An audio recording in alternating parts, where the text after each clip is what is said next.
సిబ్బంది పైన దాడి చేసి ఫర్నిచర్ ధ్వంసం చేసుకుంటూ ఇక్కడ మా కవితక్క, మా కల్వకుంట్ల కవితక్క నాయకత్వం వర్ధిల్లాలనుకుంటూ మా గన్మెన్లు ఎంత నిలువరించినా వినకుండా మా గన్మెన్ల పైన దాడి చేసి, అలాగే ఇక్కడ ఒక గన్మెన్ నాకు లోపల రక్షణగా ఉంటే లోపటికి వచ్చినటువంటి సుజీత్ రావు,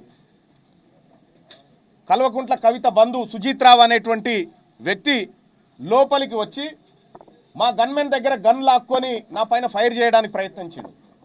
వెంటనే అప్రమత్తమైనటువంటి మా గన్మెన్ గాల్లో కాల్పులు జరపడం జరిగింది. దీంతో భయపడ్డటువంటి వాళ్ళు, అలాగే నాకు రక్షణగా ఉన్నటువంటి మరొక గన్మెన్ శ్రీనివాస్ బయట ఉన్నాడు. శ్రీనివాస్ పైన దాడి చేసి ఆయన పిస్టల్ లాక్కోవడానికి ప్రయత్నం చేసిరు. అనేక రకాల దాడులు చేసి విధ్వంసం చేసినారు. ఈ దానికి కరెక్ట్గా ఉదయం 9 గంటలకు బీసీల రాజకీయ పార్టీ రాబోతుందనేటువంటి అంశాన్ని మేము ప్రకటించడం, గంటన్నర తర్వాత ఈ కార్యాలయం పైన మా పైన హత్యాయత్నం జరగడం, కల్వకుంట్ల కవిత ప్రేరేపించి ఇక్కడికి తోలిచ్చి హత్యా ప్రయత్నానికి పాల్పడింది.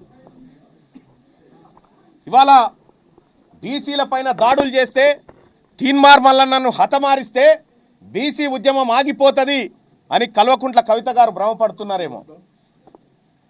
కానీ ఇవాళ నా ఆఫీస్ మొత్తం రక్తపు మరకలతో నిండిపోయింది. ఈ రక్తపు మరకల సాక్షిగా చెప్తా ఉన్నాం, తెలంగాణ రాష్ట్రంలో బీసీలము బరాబర్ రాజకీయం చేయబోతా ఉన్నాం, రాజకీయ పార్టీగా ముందుకు రాబోతా ఉన్నాం. ఈ హత్యా ప్రయత్నాలకు తెలంగాణ ఉద్యమంలో మీ నాయన 1200 మందిని చంపిండు. ఆ తర్వాత నేరెల ఘటనలో అనేక మంది మీ అన్న చంపిండు, లారీలతో దొక్కించి చంపిండు. ఇవాళ బీసీ ఉద్యమాన్ని అనసడానికి మీరు చేస్తున్నటువంటి కుట్ర ఏదైతే ఉందో దీన్ని సమాజం అంతా గమనిస్తుంది. గతంలో కూడా కేటీ రామారావు అనుచరులు కూడా గతంలో అనేక సార్లు దాడులు చేసినారు. దాడులు చేసి విధ్వంసం సృష్టించినారు.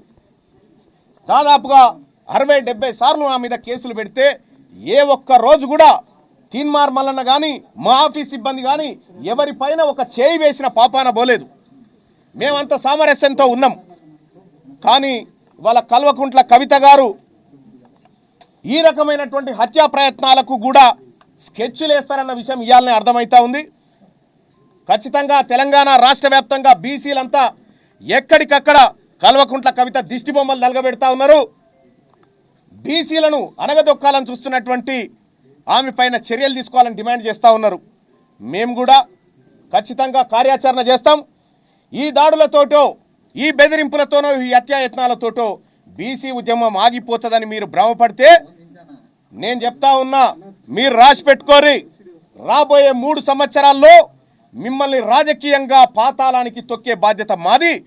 బీసీలము అణగారిన వర్గాలము ఈ రాష్ట్రంలో అధికారంలోకి రావడానికి మా ప్రయత్నంలో ఇసుమంతా కూడా తగ్గదు. మరింత రెట్టించిన ఉత్సాహంతోనే ముందుకు పోతాం తప్ప ఈ దాడులకు తీన్మార్ మల్లన్న భయపడు. ఇగో నా పైన దాంతో కొట్టడం జరిగింది. ఈ కొట్టినటువంటి నేను అడ్డుకోవడంతో మా బాలకృష్ణ మా గన్మెను ఆయన వెపన్ లాక్కొని నా మీద కాల్పులు చేయడానికి ప్రయత్నం చేశారు.